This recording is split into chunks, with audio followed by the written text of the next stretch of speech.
how sleep impacts your weight loss and recovery. We know that sleep is important, and yet just so many of us just suck at getting to bed on time and waking up on time.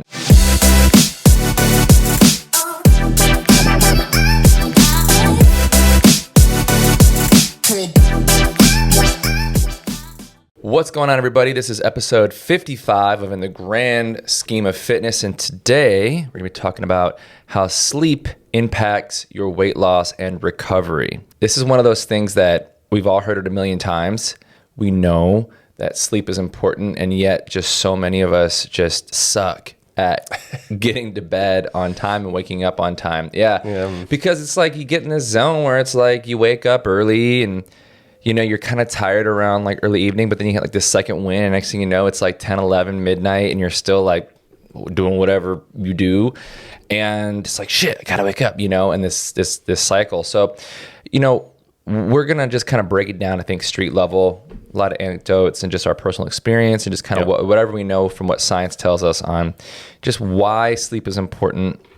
This isn't gonna be some, you know, PhD level dissertation on like the biology and biorhythms of sleep, but we're going to just bring to you, some stuff that we know is important. And also, I think how you can optimize your sleep and improve your sleep hygiene with some really simple, straightforward hacks. Yeah, so, some applicable strategies. Yeah. So what time did you go to bed last night, Ethan?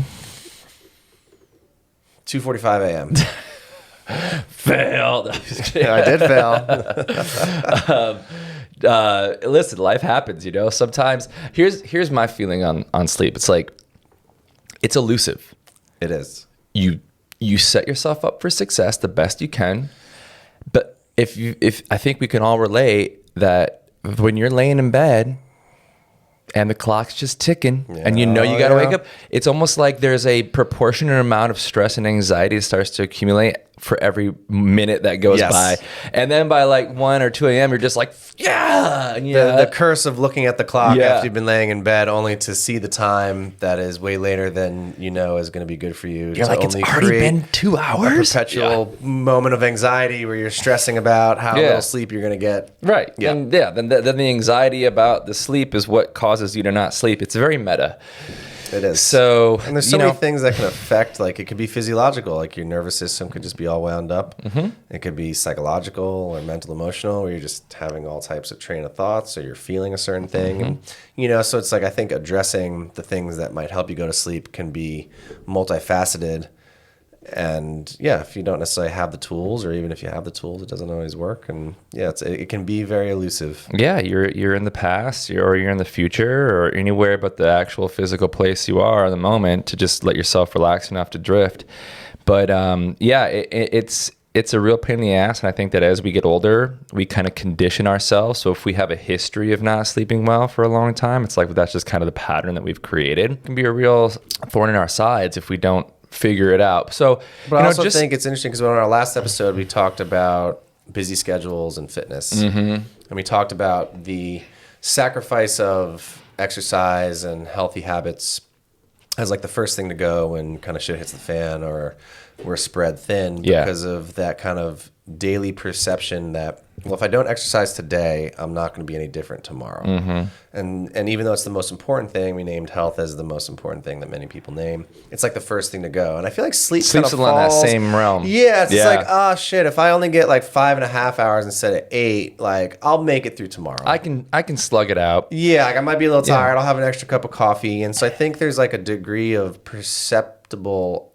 sacrifice around sleep, where it's like, oh, if I gotta make food, or I gotta do this report, or maybe it's a circumstance like, oh, my kid's crying all night, or but there's like this thing where like sleep is this semi-sacrificable thing in our life where life comes first. Yeah. The things that have to happen first. And sometimes it is. Sometimes you got to do the report, or you got to stay up late for work, or something. But it's one of those malleable aspects of life that I think we kind of throw into the grinder, whether we choose it or not, or we just allow it to be that. Yeah, that's a good point. And I think it's the same feeling that I have with fitness. It's like on those occasions where you do have to burn the midnight oil and get something, and there's a real deadline, or you have to wake up really early for something, or you do have some sort of emotional turmoil where like you just can't sleep and it's not your fault. Like, fine, those are excusable reasons, but then just like the normal night where you're just like, 3 hours into a scroll hole and your eyes are starting to water because you've just hammered through 100 Instagram reels. It's like those are not good excuses to miss sleep. So it's like it's same argument. It's like on the regular nights, just practice good sleep hygiene, which we'll get into in a second, and get your ass in bed and try to get a night's sleep so that when the inevitable XYZ fire pops up and you got to put it out and that might require you sacrificing some sleep, then okay, you got some equity built up. Yeah, for sure. You've built up that sleep bank's got a little built extra up that funds. sleep bank, exactly, where you can tap into on those occasional rough nights. But if every night's a rough night because you just aren't thinking, you're not conscious, you're not aware or intentional about your sleep hygiene, and every night's a hot mess, well, then you're just digging yourself deeper and deeper into this like deficit of energy and mood and tolerance and humor and all the great little personality accessories we can sprinkle on the top to just make ourselves an even more interesting person. Yeah, when or you're like well the icing on the rested, cake. you get to show up to life more fully. And I think it's the same way. It's in an inverse relationship of when we don't exercise and we haven't ever exercised consistently and we're not on the other side of the positive benefits of reoccurring physical behaviors. We don't realize, like we've talked about in our past episodes, we don't realize what our potential can be. Yeah. We just don't know You don't know we're what not you don't doing know. it, but that's an action we have to do. And then I think it's the same thing when we're so constantly sleep deprived, we don't realize how dull we are, how lack of a shine to our personalities. You're missing the inside jokes. You're not really trying to be friendly. Showing up. Like I know when I get a full night's sleep, I'm so zazzy with my clients. I'm just on fire. Oh, for sure. And like, especially when there's a contrast of not sleeping, I'm like, wow, I'm really on it today. Yeah. Versus this is me being on it today is my constant. And when I get a poor night's sleep, I'm off it today. And so I feel like we're just, so many of us are living in this constant state of dull. Just fatigue and dull. We're just and like, then we acclimate to that. We accept it as normal. And we don't even know what it's like in the same way we don't know what it's like when we exercise regularly and what our potential could be if we do that. We don't know what it's like to be well rested and have good sleep and what our daily life operations would look like if we were just in a good state just of like sleep. how much it just raises your baseline. And that's the thing about baselines is that we acclimate to them, and so it all kind of just feels normal. But you don't realize, like, it's hard. It takes a real effort to like punch back a couple levels and like observe yourself and realize like, oh, like no, like I know how I could be at my best, and I've just lowered my baseline to the point to where I've just kind of like adapted to that. And I forgot how robust I am, or how much better with whatever situation I find myself in that I am when I'm well rested. And that's sort of like the soft impacts of not getting enough rest, but then there's some real hard impacts of it as well. There's some real like quantifiable issues where if we compound bad sleep night after night, I mean, cortisol levels, which is your stress hormones, go through the roof, causes inflammation, causes anxiety.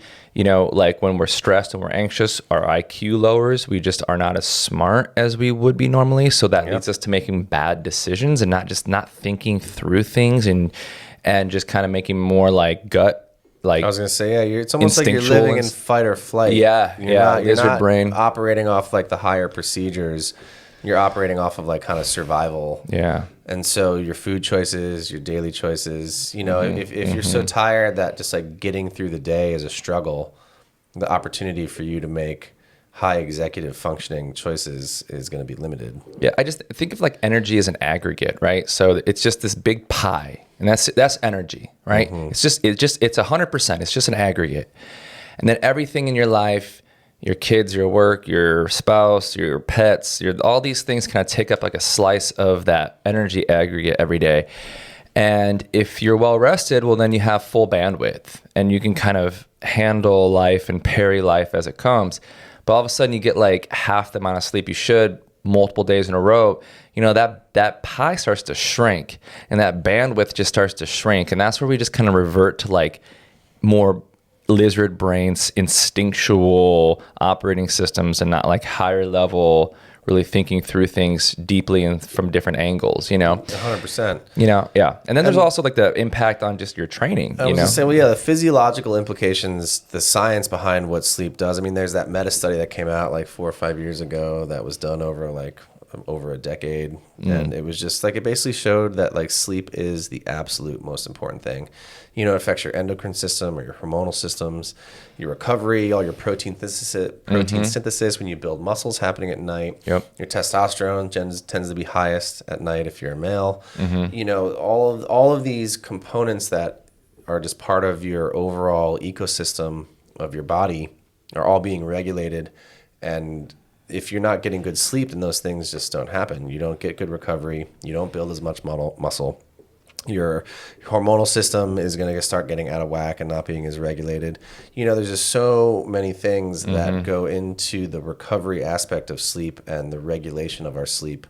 And I think a lot of it too is like our urban environments, like especially if you live in an urban environment, we have so much coming at us. And there's so much just like noise and light pollution. All of the things, whether it's lifestyle and the line of work. I mean, how many digital nomads I know that are on call where if the server goes down at 4 a.m. and they call, they have to be available.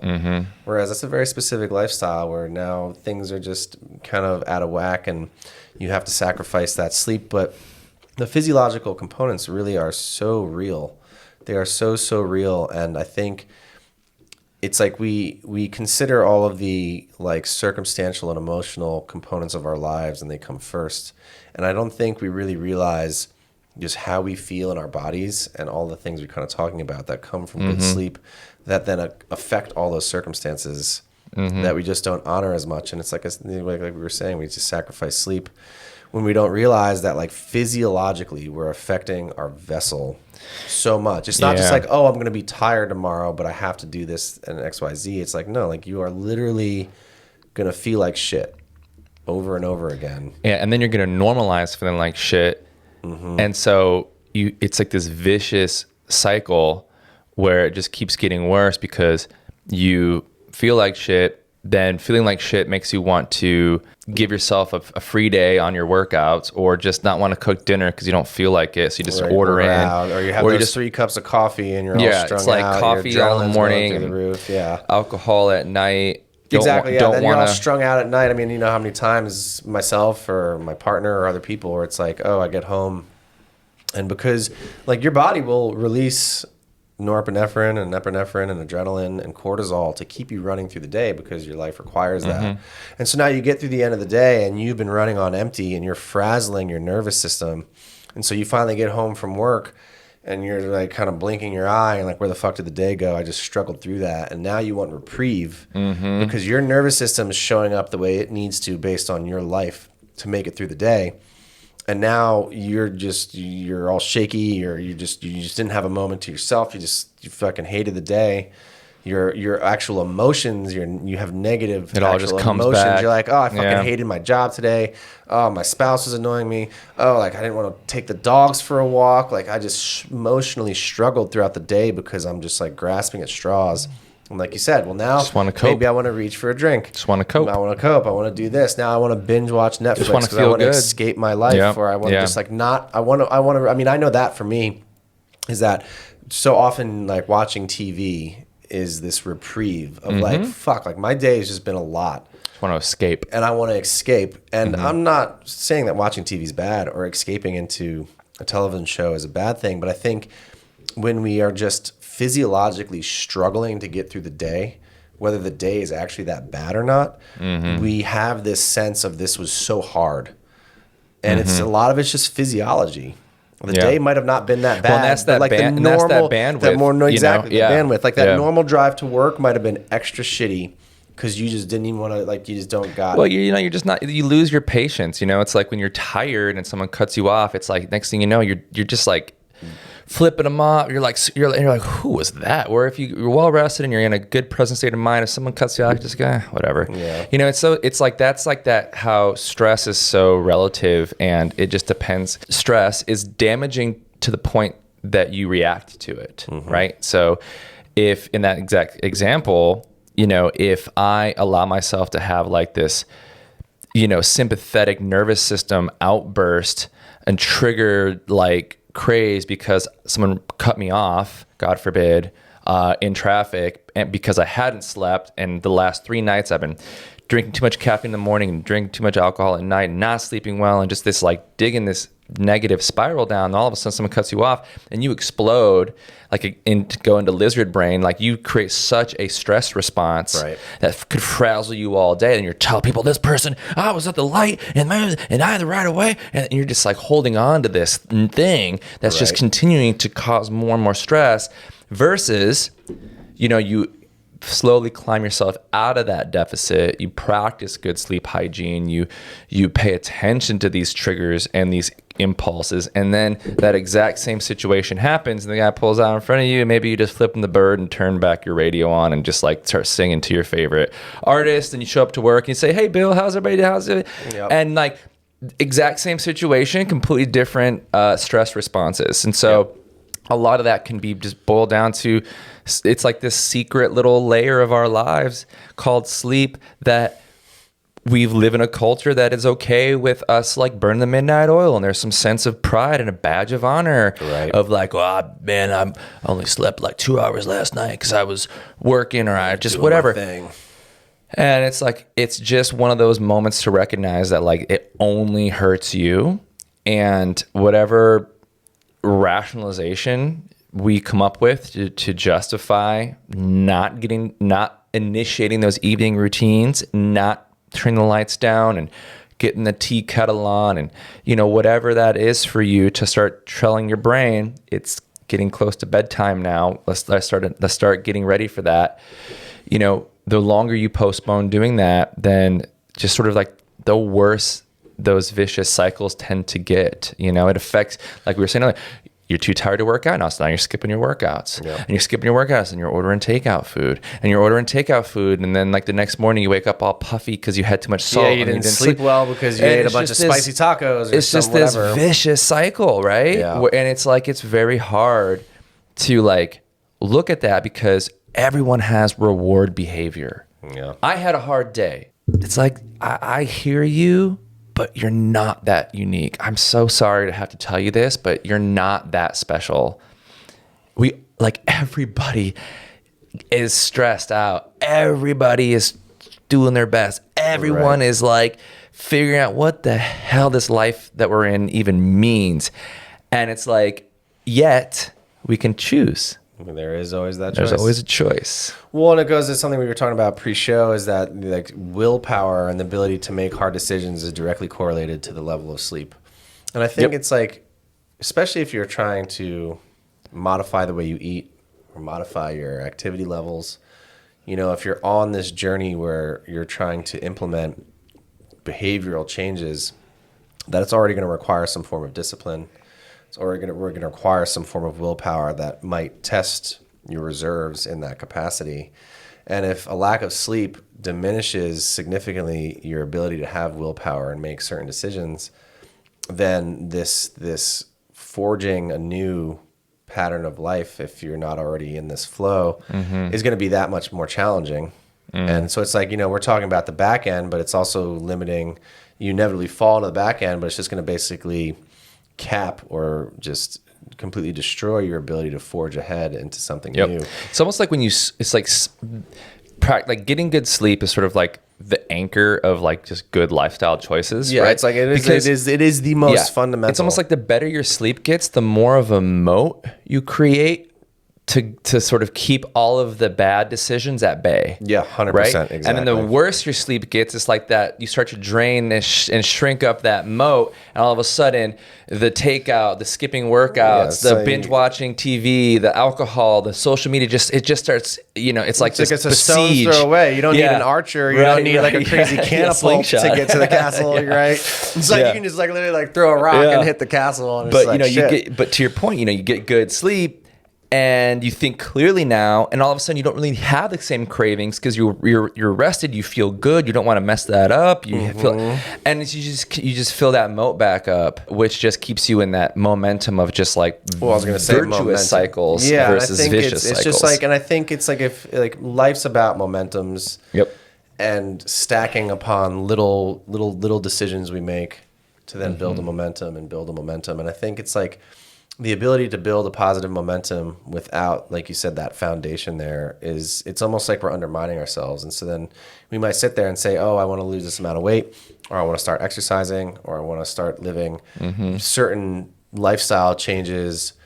I want to play with my kids more. I don't find it, whatever. I want to cook my own food. It doesn't matter. Hard to spend an hour cooking your food and play with your kids if you're exhausted. Yeah, just exactly. So it's just like the anchor, the foundation of so many positive life experiences you could trace back to, you know, like, are you sleeping? Now listen, there's always the exceptions. There's always people that we know that for some reason can get 4 or 5 hours every night and live a wonderful full life and seem to have no problem with that.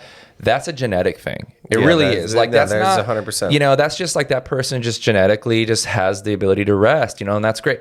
I'm like the opposite. Like, I need like 8 or 9 hours. Like, if I want to feel really good, like, I need like 8.5 hours of sleep. Absolutely. And that's just something like I just didn't even want to admit for so long, because I thought that like that was somehow, you know, taking away from me as and like my worth as a human, to say that, with like, our culture, right? I need 9 hours of sleep. It's like, but I think, but it's been going. It's shown like out again, like the exceptions don't necessarily make the rule, and it's just been pretty conclusive that like 6 as like an absolute minimum. 8 is really an optimal general zone. It might be 7 for some, it might be 9 for some, but that like it's pretty factual. Yeah, there's really no like there's not really like speculation here about this. It's pretty concrete. You know, so at various points in my life and career, I've you know, dug into like, well, how do we do this? I was gonna say, so what are some strategies? Yeah. And how do we get because here's sleep? The thing, like, we don't want to get addicted to sleeping pills. We don't want to be taking 20 grams of melatonin every night, and like, you know, so we want to like get ourselves to this place where, you know, our brain is designed to adapt to its environment. And so for better or for worse, and that even if that means that you might shave off 10 years because you have a heart attack, if your brain's adapting to just not sleeping ever, then your brain's going to adapt. But the opposite's true as well. And we start like laying little breadcrumbs down for ourselves, and we start thinking about sleep earlier in the day. You know, it's like, it's analogous to a lot of things in life. Just because you know you want to work out 3 days a week doesn't mean that you just like cross your fingers and hope that 3 amazing opportunities per week present themselves. It's like, no, you got to plan it. A little forward So thinking. Monday is going to be this, then Wednesday is going to be this, and then Friday is going to be this. I'm going to do my walk Monday through Friday at noon at my lunch break. Like, you have to be intentional. And I think that sleep is like that too. Like, think about it. Okay. Like, the easiest one is no caffeine after noon. Yeah. Like, after 12 p.m., no more caffeine. Yeah, because the half-life of caffeine will start to leak into your bedtime at because that point. there's like the first hit of caffeine where you actually feel it, but then there's like that half-life that can last for like 6 to 8 hours. Yeah, I was gonna say exactly. Yeah. And that's where you don't even feel the effects of it anymore, but your brain's just alert. Yep. You know, and so you need to give it plenty of time to cycle out. So, you know, you adjust those times according to your schedule. Like, we have a lot of nurses we work with, and so they might have to sleep until 2 p.m. because they work nights. And so, you know, figure out like what those numbers are for you. But essentially, like, at least like 10 hours before bed, caffeine needs to be done with. In an optimal state, 100%. Done 10 hours, right? And then it's like, try to get your last meal around 3 hours. Not to say like there's anything that's going to, you know, like there's anything necessarily wrong with if you have to eat a little bit later, you got to do what you got to do. Right. If life circumstances requires it, but yeah, right. It's but we do find that like 2 to 3 hours before bed. If you have a super full stomach, it could disrupt your sleep. You know, you might wake up in the night, you might have like heartburn, you might be like thirsty because your body's digesting food. And so, you know, if you got to do what you got to do sometimes, but if you can, it's that 2 to 3 hours before bed. And it's the same for exercise. Yeah, they you know, again, like it like I think it'd be better to get an exercise session in if you had to, even if that means you're an hour before bed, right? Yeah, versus not doing it. But in an optimal place, it's gonna basically create a sympathetic nervous state. You're gonna go into that fight or flight. You're gonna release adrenaline and cortisol just because that's the nature of the stress of exercise. It's gonna jazz your nervous system up, and so it doesn't really let you wind down in the same way. So if we're talking about optimal practices, that would be again, I agree. There are exceptions. I think it's better to get the workout in, but if we're looking to create that good sleep hygiene, looking to try to aim when we're talking about planning our workouts and looking at our week and creating our schedule, is to try to do that Yeah, the same thing before 100%. And then I think the big one and probably the most overlooked is 1 hour before bed, we got to start initiating evening routines. Yep. And so what that looks like is huge. For me, it's 9 p.m. because I like to be close to sleep, not just in bed, but sleep by 10. Doesn't always work out that way, but that's the goal. And I think that's the takeaway with sleep hygiene is that you can brush your teeth every day. That doesn't mean you're not going to get a cavity. It just means that you're doing what you can to try to prevent unnecessary downside. You know what I mean? It's just like optimizing for upside and trying to prevent downside. Not to say anything is guaranteed. It's just you're just doing your best. And I think that's the thing when you think of the 10, 3, 2, 1 sleep strategy is caffeine 10 hours before bed, food and alcohol 3 hours before bed. So it's kind of in your metabolized enough. 2 hours before bed, no more exercise. And then 1 hour before bed is really just initiating those evening routines. And what that looks like for me is screens off. So if we're watching TV, that's a huge, because I think there's two things that we're kind of talking about is because I think the 1 hour rule more than even the ritual, the sleep ritual is no screens. And it's such a hard one to do because again, it's in our free time. We might want to watch TV to escape. We want to fuck around on our phones because finally the day is done and we have the freedom to not be bound. But that limiting screen time 1 hour before bed is so huge. Well, it's circadian rhythm. So blue light from our screens, especially our phones and tablets that are right up in our face, it just triggers. Even if you have a red light filter on, it just doesn't matter. And it's just the nature of social media. It's the nature of our phones. It's the stimulus. It's the dopamine stimulating. hit. It's this whole it's the more. It's not this. Let me wind down. Totally. And so whatever that means, turn the TV off, put your phone on the charger. I like to take a shower at night. It's a hot shower. Hot shower is huge. I like to get some bedtime tea going. And so then we listen to an audiobook. And so all that kind of happens in 30, 40 minutes. We kind of wind it down, TV's off, shower, get the tea going, get ready for bed. And then it's we lay in bed with tea, put the Audible timer on for 30, 40 minutes and just listen to the most boring audiobook, but it'll be a biography of George Washington. Right now we're doing a biography of Einstein. And so you lay there and you're like, oh, wow, that's so crazy. Quantum physics, and it 100%. Really does. I would say 75. It works 75% of the time. There's always the 20% that 25%. But the bedtime ritual, when I've gotten the most sleep, and it's amazing because you do literally train your brain. It's not just these things are relaxing. Having tea is relaxing. It's that if you actually commit to this rhythm, your brain gets trained to understand that when you have tea, that you are going to, or you start stretching at night, or you do some self-massage, or you listen to an audiobook, that's triggering to your brain that you're going to go to sleep.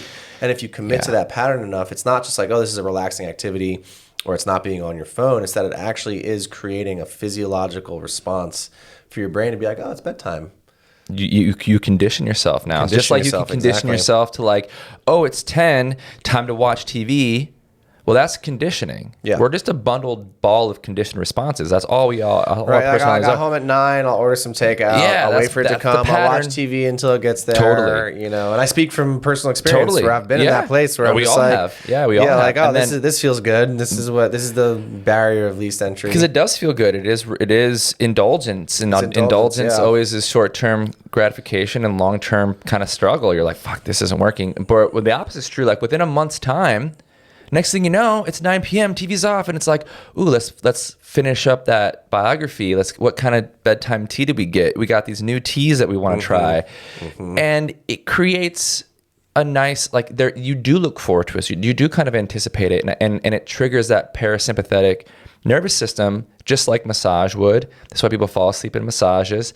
Just like stretching or rolling or whatever you do, or listening to a guided meditation. To a meditation, but we have to lots of things. Your sympathetic nervous system's kind of counterintuitive because sympathetic kind of feels like it'd be gentler, but really that is more of your stress, fight or flight, and then your parasympathetic nervous system is more like your present moment. You're relaxed. You're just, you're just in a state of relaxation. Yeah, absolutely. And so we got to get that parasympathetic nervous system activated before bed. Absolutely. And so watching like fucking social media reels and eating a war movie or like a suspense murder documentary. It's like, this is not going to work. It's not really what's best. And so, dim lights, candlelight, audiobook, bedtime tea, hot shower, a stretch, hot shower whatever. is a huge one because our body temperature naturally drops when we sleep. Yeah. And it's like the same way that cultures drink hot tea in hot cultures is that when you expose yourself to heat, you have a reactionary physiological response of dropping body temperature. And so a super hot shower at night has actually been shown to facilitate a better, more significant drop in body temperature as you sleep, which facilitates more deep sleep, not even REM, but way deep sleep. Right. More hormonal response. And I think makes a lot of sense. and I think like in the end, it comes back to what we've talked about many times with nutrition, is that there has to be like a degree of personal responsibility. Yep. You can't just wish for the best. Like, you have to choose to take this on as my best life will be lived with XYZ. So I need to take this choice on and make conscious choices. And in doing that, what are the tools? How do I meal prep easy? How do I plan and count my calories the easiest way? Or what tools allow me to be in a caloric deficit in the easiest way for my lifestyle? Like, I need to, there's a degree of self-responsibility that has to be chosen because you recognize it's important, to then learn the tools and make it as accessible in your life as possible. And I think sleep's the same way, is that we kind of just like, oh yeah, sleep. Oh, I only got 5 hours last night. It happens when I'm tired. Yeah, it happens when I'm tired. And I think it's the same degree of that, like, yes, it's more personal responsibility, but that's life. And that's what separates. To be a choice that you then make to understand how important sleep is, which is the whole first half of this conversation, to then recognize that it's so important that then I'm going to make a conscious decision about it. Then I'm going to make that conscious decision, learn the tools, learn about sleep hygiene, start making intentional decisions in my life to reflect that, and then hopefully build this new pattern so that I can reap the most out of my life. Because if you don't fucking sleep, you're not going to have the best life. Exactly. 100%. And it's like, why are humans apex animals? Because we don't get sleep and we work hard. It's because we can plan. We have the ability to plan and to think about the future. And if we sleep when we're tired, we eat when we're hungry, we drink when we're thirsty, we're no different than every other animal.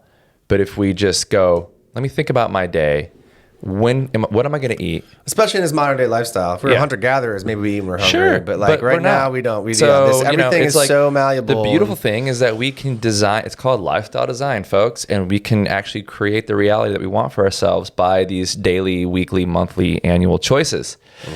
You get good sleep, you eat healthy, you drink your water, you exercise, you are probably making better decisions and aligning yourself with better than 90% of the population out there. Just by those fundamental baseline choices, you're thinking clearly, you're in a good mood, you're probably more creative. You want to take more risks.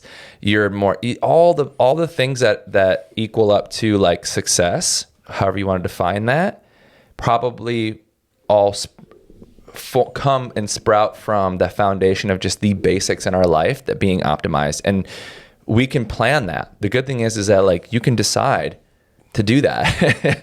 You can get the right blackout curtains so you don't get woken up too soon. You can get bedtime teas. You can decide to exercise. There's all these things, like it's just a choice. But I really love the analogy of the moat being filled by getting good rest, because it just puts you in such a better position to make smarter choices and keep all those bad low self-discipline choices at bay. Right. Because you're thinking at a higher level. The mode of response versus the dry bed of reaction. Dry bed of reaction, exactly. So I hope that helps, guys. The big takeaway is the 10-3-2-1, caffeine, food and alcohol, evening routines, initiate them before bed, and really have an intention of like going to bed and waking up, and within a month's time, I'm sure you'll see a huge difference. But that's episode 55 of in the grand scheme of fitness, how sleep is so important. Hope you guys enjoyed it. We'll catch you next time for episode 56. Peace out. Peace.